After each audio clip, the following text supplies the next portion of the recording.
It's the Not Safe for Radio show. Things not safe to say on radio, not safe in front of kids or my mom, but a ton of fun stories on an off-the-record night, October 10th at the Gas South Arena. A great hotel on site. Tickets are on sale now. Come hang out with me. Text SHOW to 33777.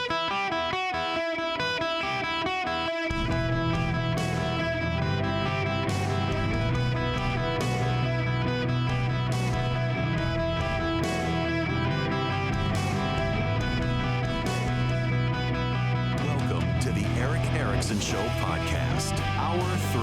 Hello, America. It is Erick Erickson. How are you today? The phone number is 877-973-7425. Should you wish to be on the program, would be delighted to have you. We had a number of people who want to talk about the Lindsay Clancy situation, and I really have not spent a lot of time talking about it as it has been in trial. But Linda's been waiting, and I really want to take Linda's phone call on this. Welcome to the show, Linda. How are you?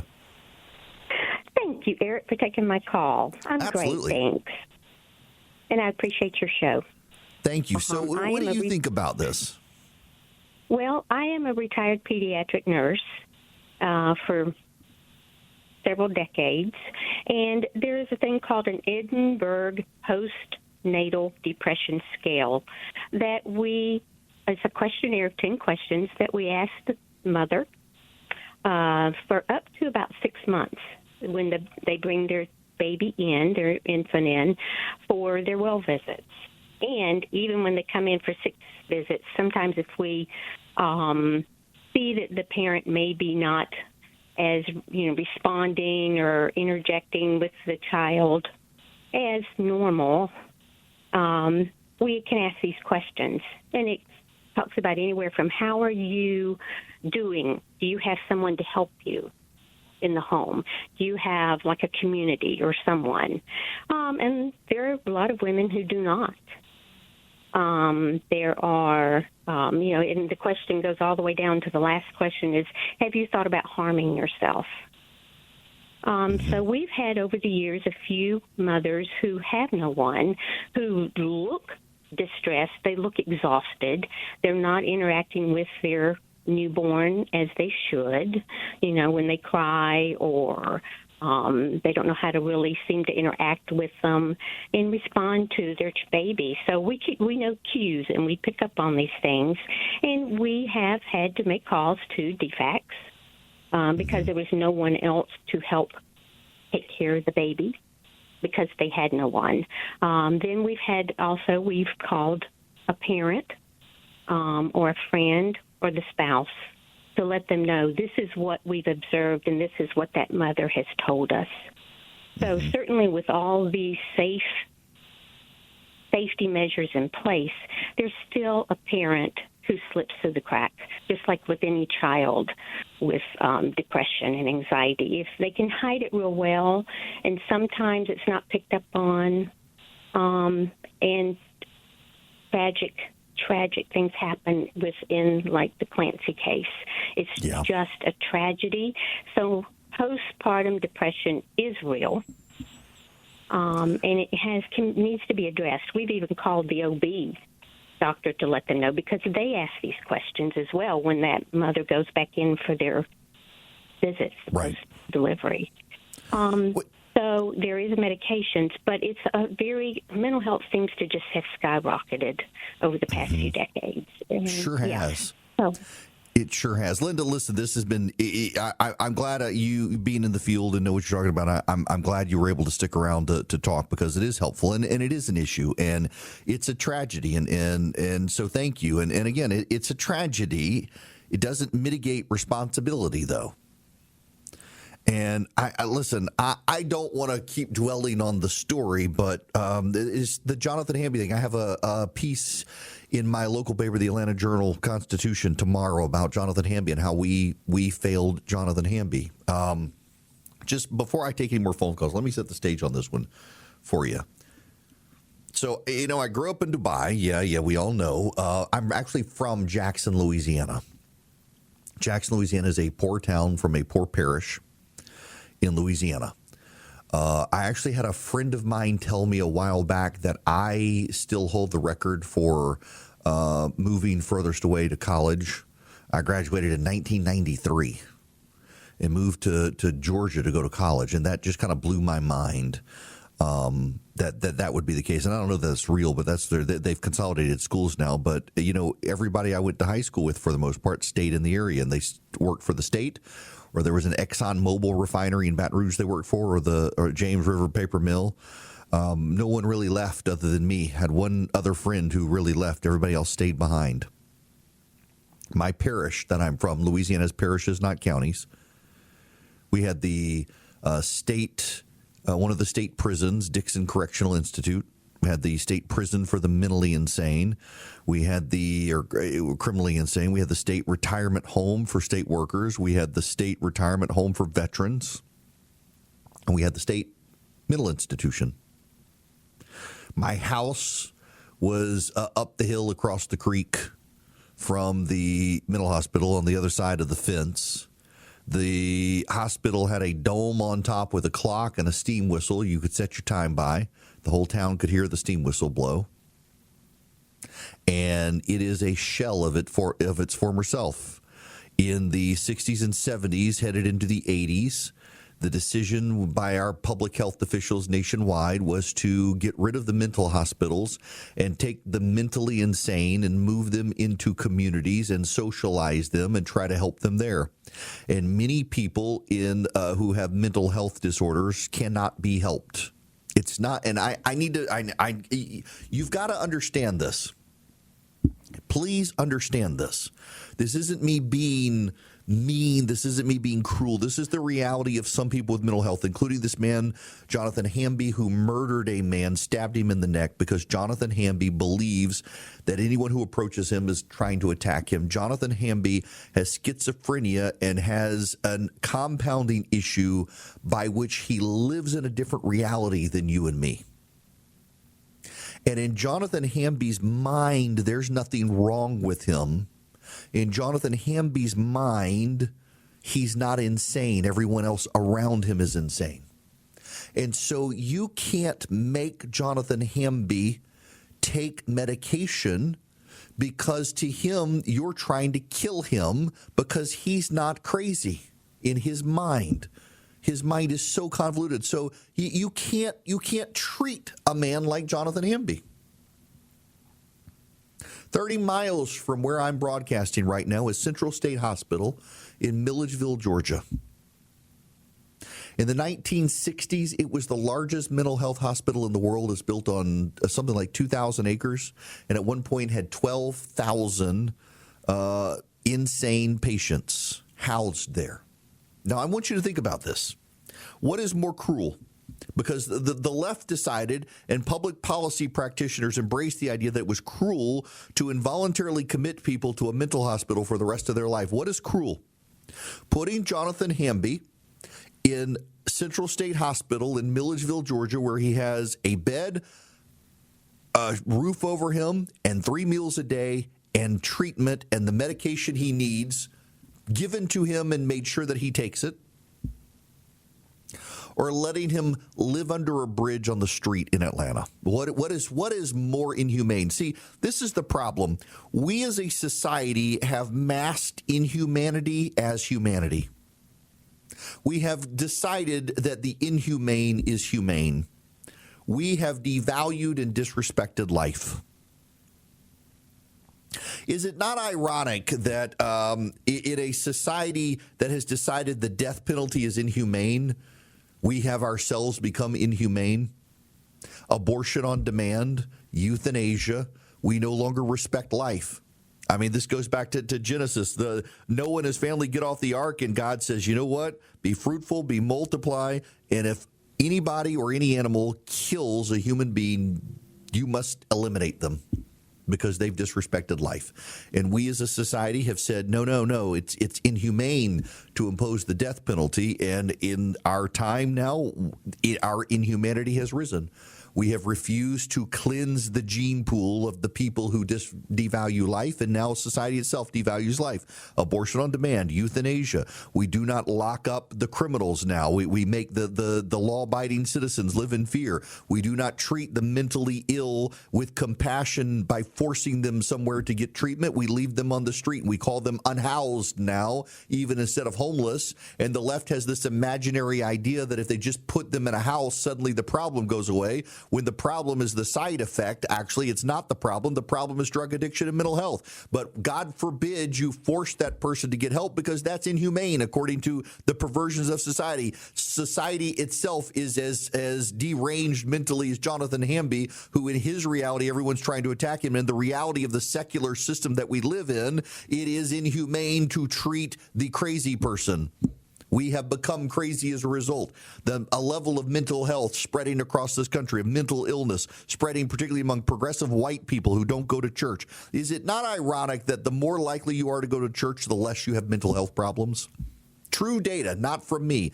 Been well researched now. Think about if we reopened Central State Hospital in Georgia, the mental hospital in your state, the mental hospital in my hometown, and we put the feral drug addicts and the mentally ill there, and we made them get treatment. How much crime would go down in our states? I saw a report today that something like 99% of the people who jumped the fare gates in Los Angeles to get on their transportation system are also involved in other crime. What if we went back to 3 strikes laws, and you do 3 felonies, you go to prison for the rest of your life? What if we did that? Why don't we as a society stop valuing the criminal and the crazy over the sane and the innocent? Well, why don't we get back to doing that? Why don't we recalibrate ourselves to say, you know what, if you're crazy or you're a criminal, we're going to put you away somewhere to protect the rest of society. Instead, we tell the rest of society to go protect themselves, but God forbid you buy a gun to protect yourself. We as a society have become disordered as we have devalued life, and and one of the ways we have devalued life is because so many people have walked away from the death penalty. And I know it sounds counterintuitive to say this person must be executed, but I think there's profound wisdom in it, that when someone willfully takes the life of, not accidentally, but willfully takes the life of another, that person himself has forfeited his life for showing disrespect. And as society has gotten away from that, our own disrespect for life has skyrocketed as a country. And in the countries that have completely abandoned the death penalty, those are the countries where you now have the local police and paramedics and nurses will round you up and give you assisted suicide whether you want it or not. Everybody's aborting their kids. The birth rate has gone to nothing in these European countries that have abortion on demand, and euthanasia because you got a hangnail. Our entire society, secularism, has festered mental illness across the board. We could at least, as a common sense step, reopen the mental hospitals and start recommitting people to those mental hospitals, not just to save the rest of society, but for their own good. Like I said yesterday, it's not really loving your neighbor to decide, well, I'm not going to give this guy help when I could. I'm going to let him roam the streets and hope he doesn't hurt somebody or himself. No, lock him up and make them get the treatment they need, and that is loving your neighbor. Welcome back. You can be a part of the program, and I am going to go back to the phone. Susan calling from Tennessee. You're up next. Welcome to the show. Hi, Eric. Can you hear me? I can hear you. Great. This could be a classic example that a lot of people may be missing, but it sounds as though there was probably some stress in that marriage. She is carrying a heavy load. This is her 3rd child. And she didn't want anybody, from an article I read, to take her children away from her, so she was very possibly trying to hide that depression she had. And knowing that she brought these children into the world, I think this could be a classic example of she knew she was going to harm herself, and she didn't want her spouse to have the children. So therefore, she wanted them to go with her when she left this world. And it happens. It happens in a lot of textbook cases. This just happens to be one where you had more involvement with medications, et cetera. But she was in the medical industry. She knew the ramifications of taking all these medicines, et cetera, and chose to do so on her own accord. So, kind of common sense is used in a lot of situations. So I do think this is possibly a very strong case. And we would not know that last call before she apparently jumped from the window with her husband. There could have been some conversation going on there that none of us would have ever known about, and he would never have told in court as well. It's always a possibility. It is a possibility, Susan, and there is a lot of speculation out there, and I realize it's my legal background here, but trying to keep it to what's presented in court, and she didn't take her life. Maybe she wanted. I can look at this and feel awful about the situation all around for everyone involved, including her, but also think, this is a woman who needs to, at a minimum, spend the rest of her life in prison, but also along the way get some real help. I try to be an empathetic person, and I realize that we're at a point where a lot of people think empathy is bad. I at least try to understand where another person's come from, even if I disagree.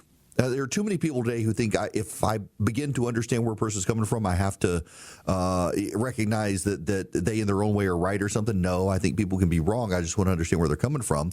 I can't for the life of me try to understand where you come from to do something. I cannot wrap my mind around the depravity other than we live in a fallen world. We are absolutely in a fallen world, and these awful things happen, and there will be consequence. I hope there's consequence for this. There's got to be consequence for this. But what a horrible story. 877-973-7425.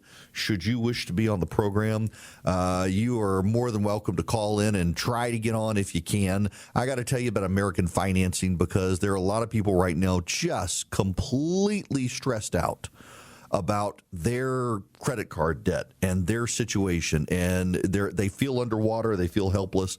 American Financing might be able to help you not feel helpless. They might be able to leverage your home equity to pay off your credit card debt. And it might be worth trying. Interest rates might be going up next month, so while they're still reasonable, ditch the 20% credit card interest rates and see what American Financing can do for you. Their borrowers right now saving an average of $800 a month. There's zero upfront fees. You might even delay a mortgage payment or two. They're salary-based, not commission-based. See about the lower rate, but you better call them now before the Fed meets in September. 866-886-9262. 866-886-9262 or AmericanFinancing.net/Eric. NMLS number 182334. NMLSConsumerAccess.org. APR for rates in the 5 start at 6.327% for well-qualified borrowers. Call 866-886-9262 for details about credit costs and terms. Visit AmericanFinancing.net/Eric. Average savings based on borrowers who save over $199.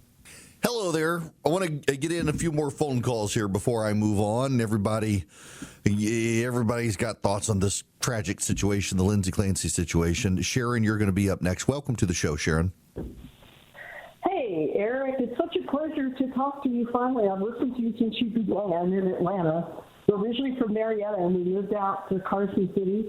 I brought you along with me in the WSC app. Well, thank you so much for listening. Thank you. Absolutely. You need to come out to the west side of the state. You go to Vegas all the time. You need to see the Eastern Sierra. They're amazing. What I really wanted to point out is that what they're trying to do in this trial is just decide what kind of punishment she gets, right? Mm-hmm. Does she go to prison, or does she go to a mental health facility? And did the prosecution argue their case to the point where there's no reasonable doubt that she belongs in prison? And I've not been following the case, but the fact that she's on so many meds, she went to try to get help from everybody, and even the suicide hotline, and everybody turned her down, indicates that the punishment probably would be better in a mental health institution rather than in a prison. And that's for the jury to decide. But the jury is like, they're in trouble either way, because it doesn't matter how they decide. There's going to be an uproar about it. Oh, right. Yeah, there absolutely is.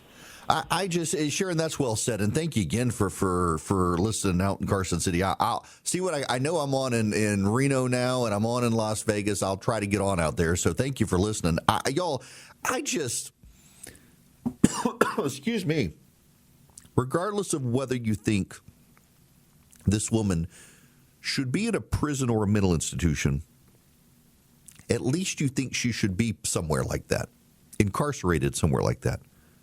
I'm just flabbergasted by the number of people who think she didn't do it. And again, that wasn't her defense.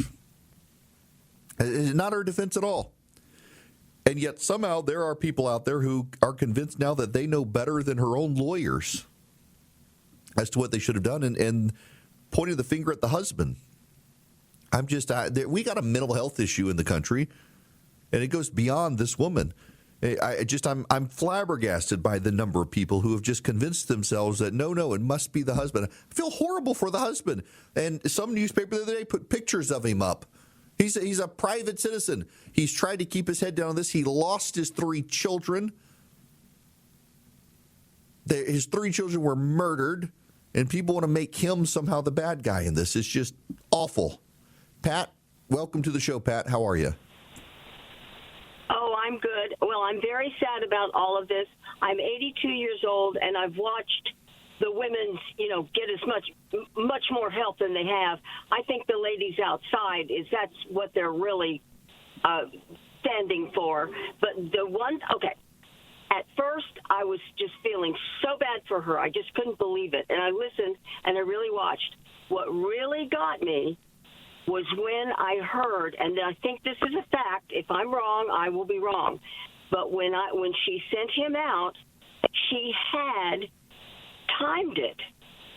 She had actually timed how long it was going to take him to go that far and come back. Now, if that's not a fact, I've heard that several times now. Have you? I have not, but I'm going to look this up. Let's see. Lindsay Clancy timed husband trip. Let's see.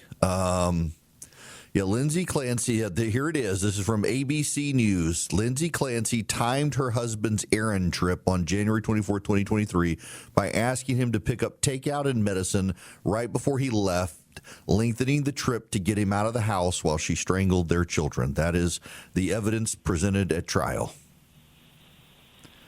There you go. The fact that not that she sent him out, but that she actually timed it. I was married 45 years. If my husband went somewhere, I didn't time him. I mean, it's just that's what did it for me. Now, I got to tell you, at this point in time, Pat, is the find my whole family stalks me online. They know when I'm coming home because I have no privacy left. My mother and father will send me texts in the middle of the night. Where are you? Because everybody spies on me. I have no privacy. So, yeah. You used to be able to not do this sort of stuff, and this woman is now like timing her husband's routes to get him out of the house. It's just so deeply disturbing, and also now to see the number of people turn on her husband. It just I feel absolutely just horrible for this man that people want to implicate somehow. It's just awful. Lynn, you're going to be up next. Welcome to the show. Hey, thank you for taking my call.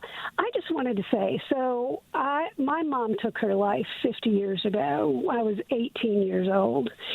And I get so frustrated with so many people who just say, well, why didn't they just do this? Or why didn't the defects take the children? Or why didn't the husband do this? People, if you've not been in that situation, you don't understand. It doesn't happen overnight. These things happen gradually, and everything can seem okay, and then all of a sudden, out of the blue, something can happen.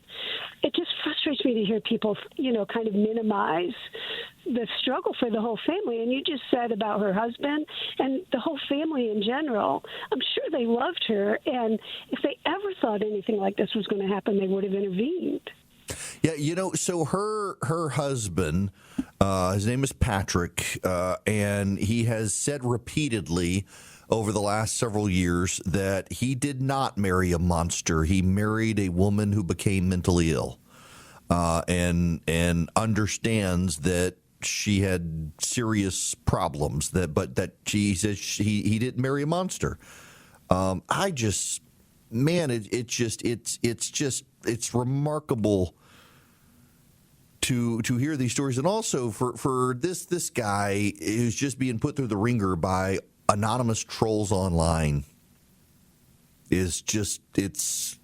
I'm flabbergasted by the mental health issues we generally have in this country, and it is, I think, really worth noting that so much of it comes after COVID, people being isolated in front of their screens all the time, and screens rotting people's brains. It actually is a thing. We are more isolated and connected than we've ever been. It's kind of a paradox, is it not?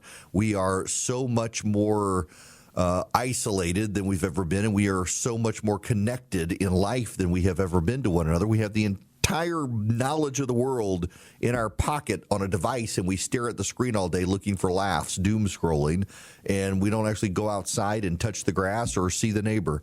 Tony, you're going to be up next. Welcome. Hey, yeah, so my wife and I, we had a child back in 2016 who actually passed away at it was about 23 hours after birth. The only time we got to hold him was when he was dying.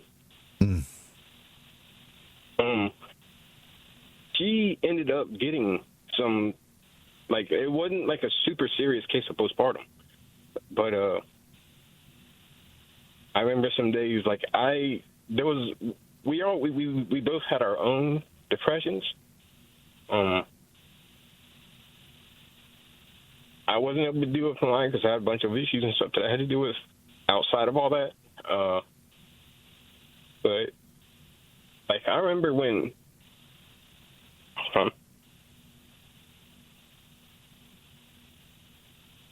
it's okay. I'll try to make this quick for you though.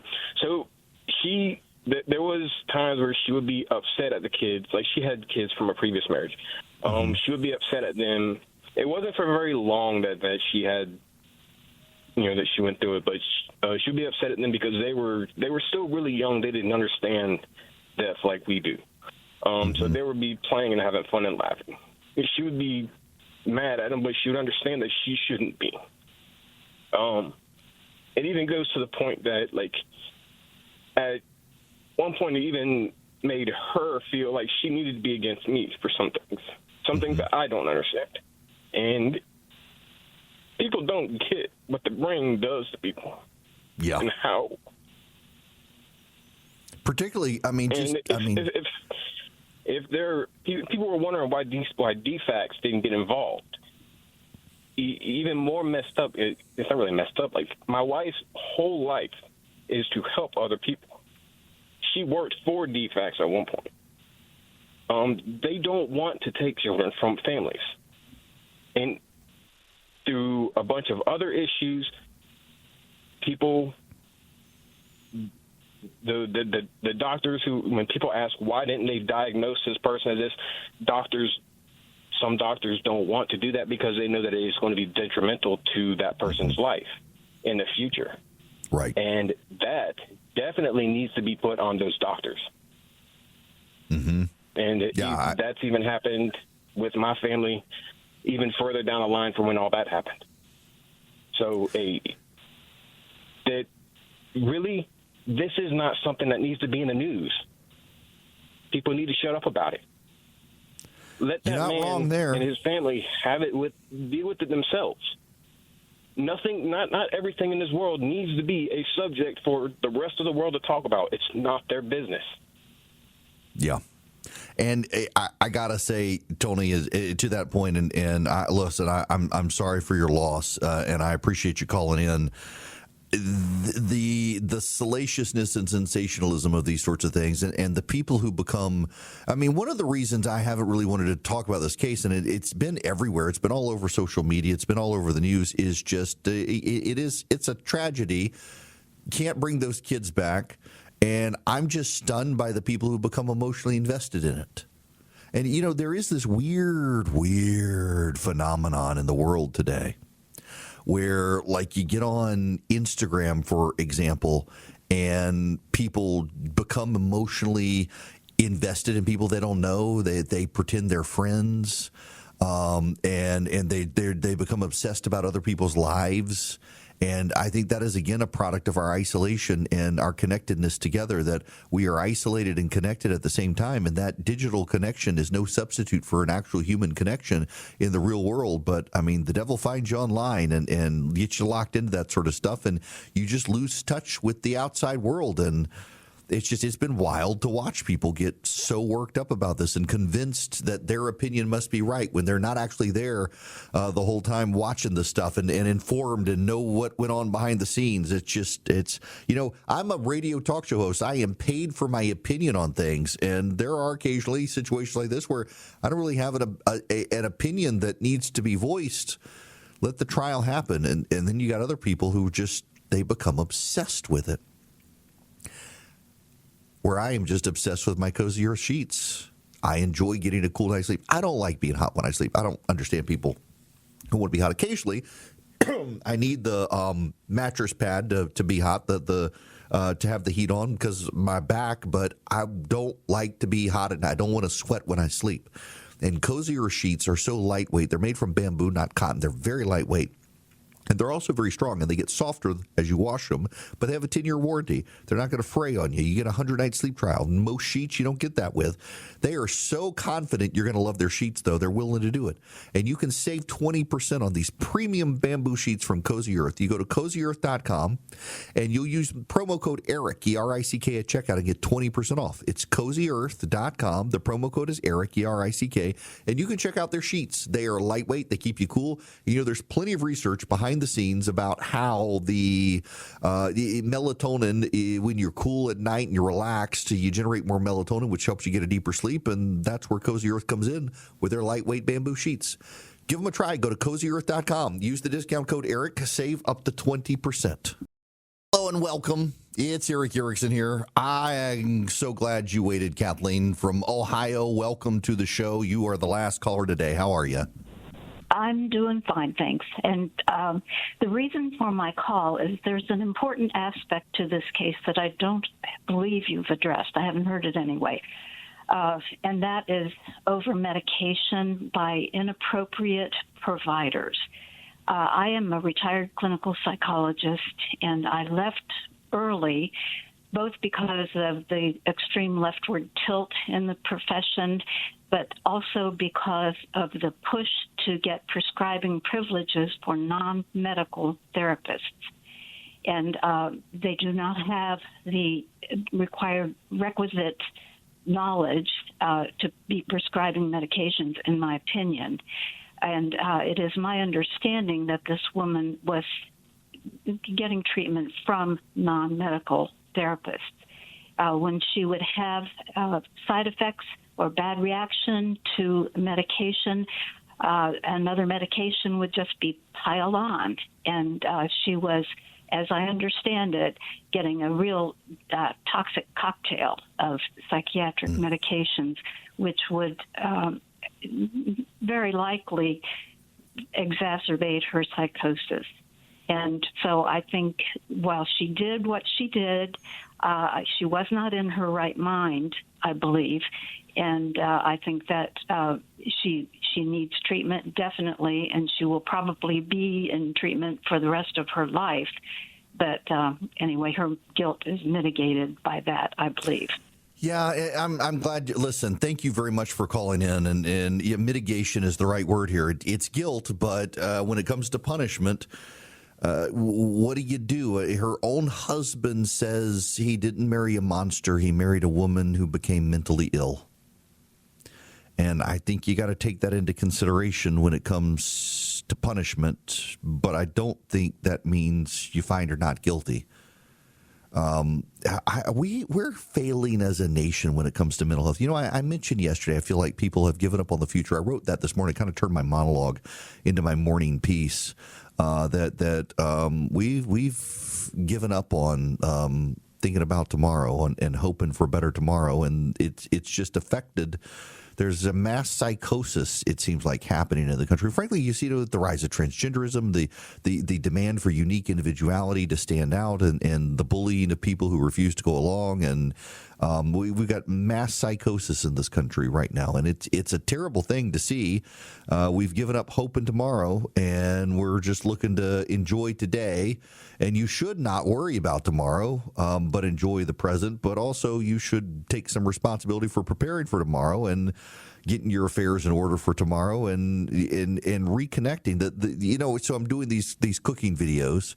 We'll start rolling them out here shortly. And one of the things I said on camera doing them is because I really think breaking bread together with a physical human being is very important for us to do today, to commit ourselves to touch some grass and have physical contact with another human being. It's just good for our mental health. We all need it. Every single one of us needs actual real-world friends, not just the people on social media. When the friends come over and you've been cooking, though, your house can start to stink, and you need the Eden Pure Thunderstorm to wipe out those odors. It is an odor eliminator. Now, it gets rid of pollen and dust and pet dander. It's an air purifier. It also gets rid of 99.9% of bacteria and viruses, with the plasma generates as the air flows through and touches the plasma.